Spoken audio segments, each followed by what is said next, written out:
बड़वानी से बीजेपी सांसद गजेंद्र पटेल का एक ऐसा बयान सामने आया जिसके बाद राजनीतिक उफान खड़ा होना तय है। उन्होंने ब्राह्मण समाज के कार्यक्रम में बोलते हुए खरगोन दंगों का जिक्र किया और विवादित बयान दे डाला। गजेंद्र पटेल ने कहा है कि हमें शस्त्र उठाने की जरूरत है। जितने भी हमारे भगवान हैं उनके एक हाथ में शस्त्र और दूसरे हाथ में शास्त्र हैं। इस हिंदुस्तान की धरती में अब ये दोनों चीजों की कल्पना करना, दोनों चीजों का वार करना अब अति आवश्यक हो गया है। उन्होंने लोगों से अपील करते हुए कहा कि घर में शास्त्र रखें, शस्त्र भी रखें। आपको बता दें, सांसद गजेंद्र पटेल अपने बयानों को लेकर हमेशा से सुर्खियों में रहते आए हैं। कुछ दिन पहले भी उन्होंने कसरावद में बोलते हुए खरगोन में पत्थरबाजी पर कहा था कि ईंट का जवाब पत्थर से देना होगा।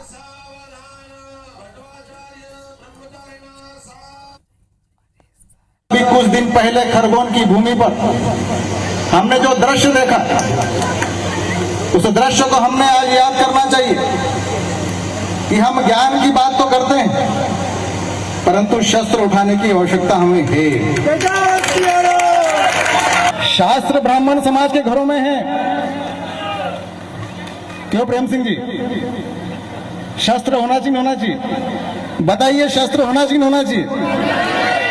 देश का कानून भी ये बोलता है कि अगर हमारे बचाव के लिए अगर हमको शस्त्र उठाना पड़े तो कानून में हमको अधिकार है। और इसलिए मैं ब्राह्मण सभी देवताओं से विशेष तौर पर आग्रह करता हूं कि आप शास्त्र का भी ज्ञान दें, शस्त्र का भी ज्ञान दें। आने वाला समय ये संत सनातन धर्म का है, माँ भारती का समय है। इस पूरे युग के अनुसार आने वाला भारत नए भारत के अनुसार, आपके अनुसार जीने वाला है।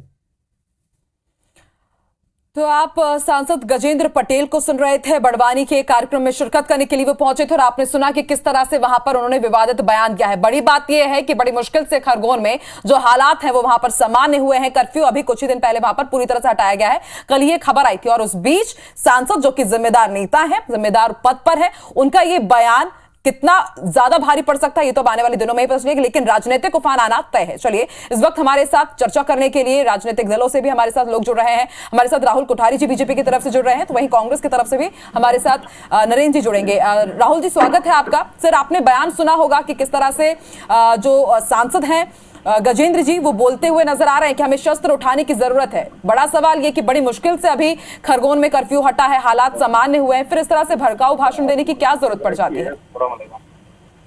नहीं, देखिए, बहुत स्पष्ट रूप से उन्होंने जो भी बात बोली है मैंने सुनी है और मुझे लगता है कि हम जब भारतीय सनातनी परंपराओं की बात करते हैं, हमारे सारे पुराणों की बात करते हैं, हमारे शास्त्रों की बात करते हैं, तो ये बात जो उन्होंने बोली है, ये बात पहले भी कई सारे महापुरुषों द्वारा बोली गई है और निश्चित रूप से ये बात समाज की एक जो आवश्यकता होती है, क्योंकि समाज जो है अपने आप की खुद की रक्षा के लिए तत्पर रहना चाहिए। और रक्षा की जब बात आती है ऐसे तत्वों से जो समाज में वैमनस्य फैलाना चाहते हैं, भ्रम फैलाना चाहते हैं, तो कहीं ना कहीं ऐसी जनजागृति करने वाले व्यक्ति को जो लगातार समाज के बीच में रहता है, समाज के बीच में उसकी प्रतिष्ठा है, वो जब समाज के बीच में जाता है तो उसको ये कहीं ना कहीं बात करना अवश्य संभावी हो जाती है।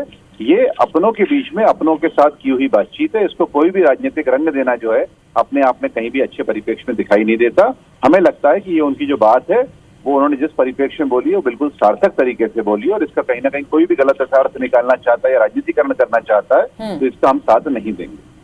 ठीक है, नरेंद्र जी भी हमारे साथ जुड़ चुके हैं कांग्रेस की तरफ से। नरेंद्र जी, आप सुन रहे, राहुल कोठारी जी को भी आपने सुना, इसके साथ ही आपने वो बयान भी सुना होगा। आपकी क्या प्रतिक्रिया है? और जैसे कि राहुल जी कह रहे हैं कि राजनीतिक रंग नहीं देना चाहिए इसको। जिम्मेदार जनप्रतिनिधि हैं, अभी खरगोन सांप्रदायिक आग में झुलसा है। ऐसे में हर जनप्रतिनिधि का दायित्व होता है कि वहाँ शांति व्यवस्था बहाल रहे, इस तरह के बयान दें जिससे वहाँ पे आपसी सद्भाव बना रहे। लेकिन यदि सांसद जो वहाँ का पालक होता है, यदि वही इस तरह के उत्तेजक बयान देगा तो समझा जा सकता है कि दंगों की आग में खरगोन को कौन झोंकना चाहता है।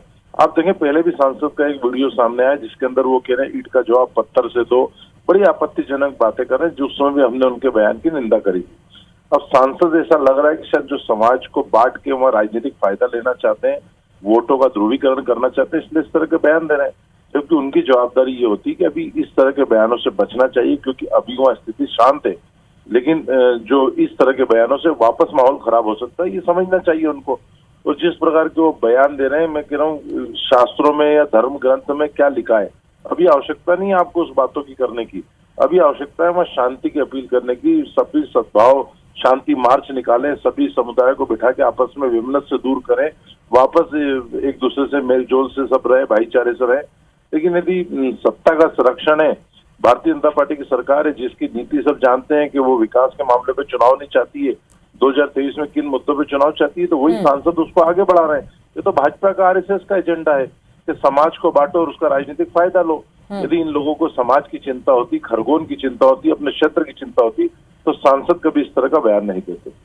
ठीक है, शुक्रिया नरेंद्र जी हमारे साथ जुड़ने के लिए। तो आपने बीजेपी का पक्ष भी सुना, कांग्रेस का भी पक्ष करना है। बीजेपी का साफ तौर पर कहना है कि एक जिम्मेदार नेता होने के कारण जो सामाजिक दायरों में उनको जो बात कहनी थी उन्होंने वही बात की है। तो वहीं कांग्रेस का कहना है कि सत्ता के कारण सरकार उनके हाथ में है, इसलिए इस तरह की बयानबाजी हो रही है। अब देखते हैं आगे इस पूरे मामले में राजनीति क्या रुख लेती है।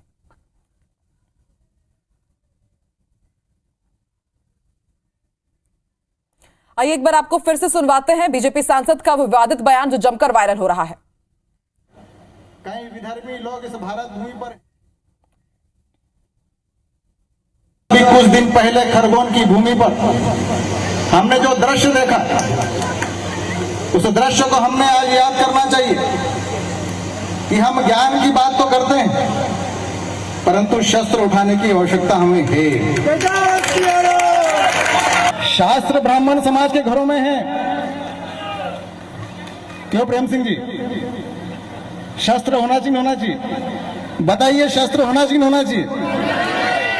देश का कानून भी ये बोलता है कि अगर हमारे बचाव के लिए अगर हमको शस्त्र उठाना पड़े तो कानून में हमको अधिकार है। और इसलिए मैं ब्राह्मण सभी देवताओं से विशेष तौर पर आग्रह करता हूं कि आप शास्त्र का भी ज्ञान दें, शस्त्र का भी ज्ञान दें। आने वाला समय ये संत सनातन धर्म का है, माँ भारती का समय है। इस पूरे युग के अनुसार आने वाला भारत नए भारत के अनुसार, आपके अनुसार जीने वाला है। ठीक है, तो एक बार फिर से हमने आपको सुनवाया कि किस तरह से यहाँ पर सांसद महोदय खरगोन दंगों का जिक्र कर रहे हैं और कह रहे हैं कि एक हाथ में शास्त्र रखिए तो दूसरे हाथ में शस्त्र रखिए और जरूरत पड़े तो अपने लिए आप शस्त्र भी उठाइए। चलिए हमारे साथ एक बार फिर से राजनीतिक चर्चा करने के लिए इस वक्त बीजेपी की तरफ से पंकज चतुर्वेदी जी जुड़ गए हैं। स्वागत है पंकज जी आपका। और इसके साथ ही नरेंद्र सलूजा जी भी एक बार फिर से हमारे साथ जुड़ गए हैं। पंकज जी, मेरा पहला सवाल आपसे ही, आपने सुना कि क्या कुछ कहना है गजेंद्र जी का, जब सवाल यही कि इतनी मुश्किल से वहां पर हालात सामान्य हुए हैं खरगोन में और उसके बाद इस तरह की बयानबाजी करना, कहीं ना कहीं आपको नहीं लगता कि एक बार फिर से जो सामान्य चीजें चल रही है उसे असामान्य कर देंगी?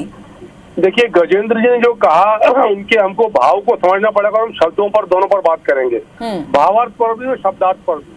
भावार्थ बहुत स्पष्ट है कि अब अतिरिक्त सजगता और सतर्कता बरतने की आवश्यकता है सांप्रदायिक सौहार्द को निर्मित करने के लिए, बनाकर रखने के लिए। और ये सबका दायित्व है, हिंदुओं का भी और बाकी सबका भी दायित्व है। ये उनका इशारा है।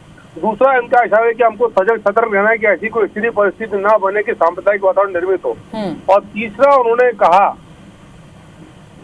कि वो कड़ी कार्रवाई की जाएगी सरकार के स्तर पर। ये उनके भाव है। कई शब्दों की बात करें तो उन्होंने बहुत स्पष्ट तौर पर कहा है कि कानून आज्ञा देता है तो कानून के तौर पर, जैसे मेरे पास रिवॉल्वर का लाइसेंस है, ऑल इंडिया परमिट है मेरे पास, कानूनन मैं रिवॉल्वर रखता हूँ, लेकिन मैं उसका सदुपयोग किस लिए करता हूँ ये इस पर निर्भर करता है। तो मैं कानूनन शस्त्र से तो कोई आपराधिक कृत्य कभी कर ही नहीं सकता।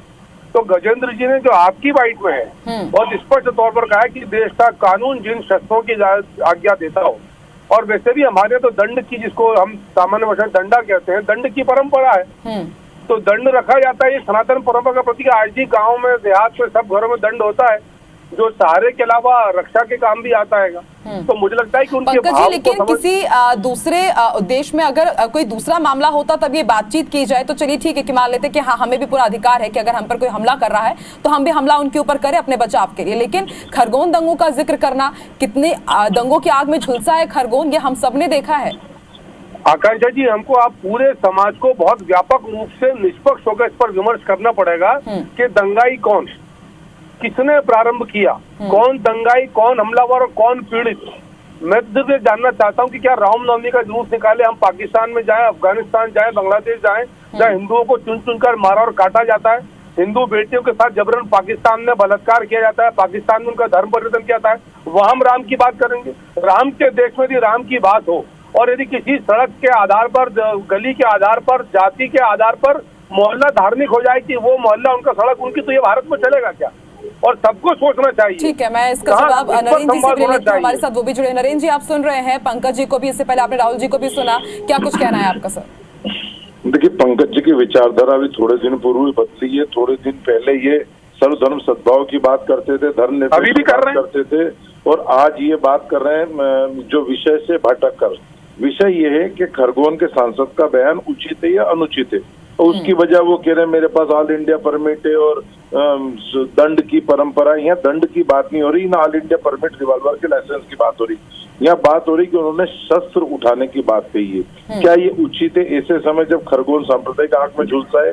अभी अभी वहाँ शांति बहाल हुई है, अभी आवश्यकता है आकांक्षा जी मेरा उत्तर लीजिएगा नरेंद्र जी की बात की बात। जी, बिल्कुल पूरा पंकज जी, मैं भी आपका उत्तर सुनूंगा, मेरा सुन लीजिए। नहीं मैं आपको नरेंद्र जी सुन रहा हूँ, मैं सुन रहा हूँ नरेंद्र जी, मैंने बाधा डालता ही नहीं, क्योंकि आपने मुझे सुना, मैं आपको सुनूंगा। मैंने आग्रह किया कि आपकी बात हो जाए तो मुझे उत्तर देने का अवसर। अभी आवश्यकता है कि वहाँ पालक की भूमिका में होता है जनप्रतिनिधि, वहाँ सभी धर्मों के लोग मिलजुल कर रहे हैं, शांति व्यवस्था बहाल करें, लोगों के बीच में बैठ के करें, वेमनस से दूर करें, सांसद खुद इसकी पहल करें।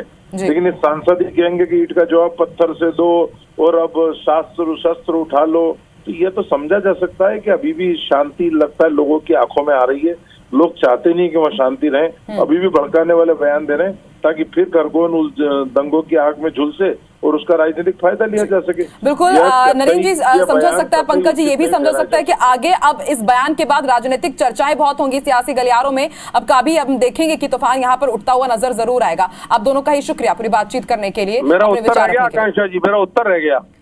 अब पंकज जी अच्छा ठीक है, आप अपनी बात कर लीजिए। देखिए मैं आग्रह कर रहा हूँ कि गजेंद्र जी ने जो कहा उसके शब्द और भाव और दोनों की मैंने स्पष्ट तौर पर व्याख्या करी, और गजेंद्र जी ने कानून की बात करी है, गजेंद्र जी ने उस ज्ञान की बात करी, गजेंद्र जी ने सांप्रदायिक सौहार्द की बात करी है, और सकल सामाजिक दायित्व की बात करी। मैंने इसीलिए कहा कि सबका दायित्व है, और भारतीय जनता पार्टी क्या कहती है, सबका साथ, सबका विकास, सबका विश्वास, सबका प्रयास। हम तो सांप्रदायिक सौहार्द की बात तब भी करते थे, अब भी करते हैं। हम राजस्थान नहीं है कि अलवर में, करौली में, सालासर में, जोधपुर में क्या हो रहा है सबके सामने, ये मध्य प्रदेश है जी, और कोई और जिला खरगोन नहीं बनने दिया जाएगा, ये भी सुनिश्चित है। बिल्कुल पंकज जी, हमारी भी यही उम्मीद है कि कोई भी दूसरा जिला खरगोन ना बने, ना ही करौली बने, ना ही जोधपुर बने, और यही उम्मीद है। और IBC 24 अपने दर्शकों से भी यही अपील करेगा कि इस तरह के अगर आप कहीं पर भ्रामक या फिर इस तरह की उद्देश्यपूर्ण या फिर भड़काने वाले बयान सुने भी तो आप शांति जरूर बना के रखें। आप दोनों